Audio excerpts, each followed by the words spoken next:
रात के 12 बज रहे थे। सड़क पर खामोशी इस कदर गहरी थी कि लगता था हुआ भी सांस रोके खड़ी है। चांद आधा था मगर उसकी रोशनी अजीब थी, जैसे ज़मीन को नहीं सिर्फ सच को देख रही हो।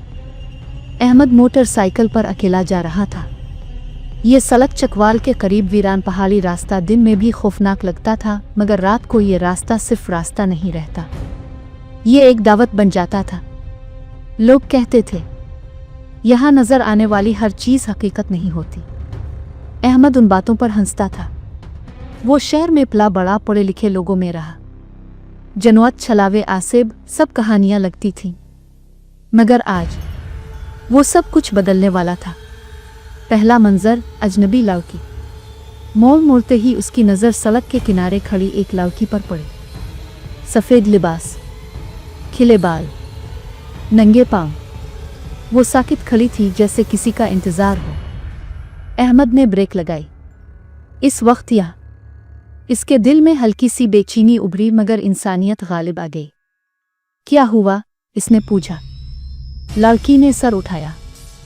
इसकी आंखें बहुत गहरी थीं, बहुत खाली। मेरी गाड़ी खराब हो गई है। इसकी आवाज़ में अजीब खनक थी, जैसे दो आवाज़ें एक साथ बोल रही हो। अहमद ने पीछे देखा। ना कोई गाड़ी, ना रोशनी। कहाँ जाना है? इसने सवाल किया। बस नीचे गांव तक। वो मुस्कुराई। वो मुस्कुराहट दिल को नहीं, रीढ़ की हड्डी को छू गई। वो लड़की अहमद के पीछे बैठ गई। मोटरसाइकिल चली मगर रास्ता बदलने लगा। अहमद को एहसास हुआ कि वो वही सड़क नहीं रही जिस पर वो आया था। दरख्त करीब आ गए थे, पहाड़ तंग हो गए थे। ये रास्ता? अहमद ने पीछे मोड़कर पूछा। कोई जवाब नहीं। इसने आईने में देखा। पीछे कोई नहीं था। मोटरसाइकिल खुद ब खुद रुक गई। इसके कानों में सरसराहट आई। पीछे मत देखो। वो पलटा। लड़की इसके बिल्कुल सामने खड़ी थी, इतनी करीब कि इसकी सांस महसूस हो रही थी, मगर अब इसके पांव ज़मीन पर नहीं थे। तुम कौन हो? अहमद की आवाज़ कांप रही थी। लड़की की आंखें सियाह होने लगी। इसका चेहरा लंबा, हड्डियां नुमायां, दांत नोकीले। हम वो हैं, आवाज़ गूंजी, जो इंसानों को उनके यकीन से तोड़ते हैं। अचानक ज़मीन फटने लगी। हुआ चीखने लगी। दरख्त पीछे हटने लगे जैसे डर गए हों। अहमद गिर पड़ा। इसे याद आया इसकी माँ की नसीहत।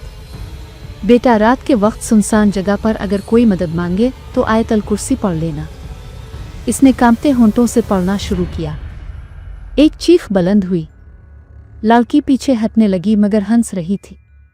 तुम बच गए, मगर हर कोई नहीं बचता। अहमद बेहोश हो गया। जब आँख खिली तो सुबह हो चुकी थी। वो सड़क के किनारे पड़ा था। पुलिस खड़ी थी। एक अफसर ने कहा, तुम खुशकिस्मत हो। पिछले 3 साल में यहाँ 7 लोग लापता हुए हैं। सब ने कहा था उन्होंने एक लड़की देखी थी। अहमद के हाथ कांपने लगे। वो कहाँ गई? इसने पूछा। पुलिस वाला खामोश हो गया, फिर बोला, इस जगह कभी गांव नहीं था। यहाँ कदीम जनवत की बस्ती थी, और जो इंसान उनके छलावे में आ जाए वो वापस नहीं आता। अहमद शहर लूट आया। जिंदगी मामूल पर आ गई, मगर रात को आईने में कभी कभी वही सफ़ेद लिबास नज़र आता है, और कानों में एक सरगोशी। हमने तुम्हें छोड़ा नहीं, बस इंतज़ार कर रहे हैं। अहमद अब रात को सोने से पहले कुरान खोल कर रखता है, क्योंकि वो जानता है जनवती छलावा एक बार दिखाई दे तो जिंदगी भर पीछा नहीं छोड़ता। ये कहानी सिर्फ कहानी नहीं, ये इन रास्तों की हकीकत है जहां अक्ल ख़त्म और यकीन आजमाया जाता है। अगर आपको कभी वीरान रास्ते पर कोई आवाज़ बुलाए तो याद रखें, हर मदद मांगने वाला इंसान नहीं होता।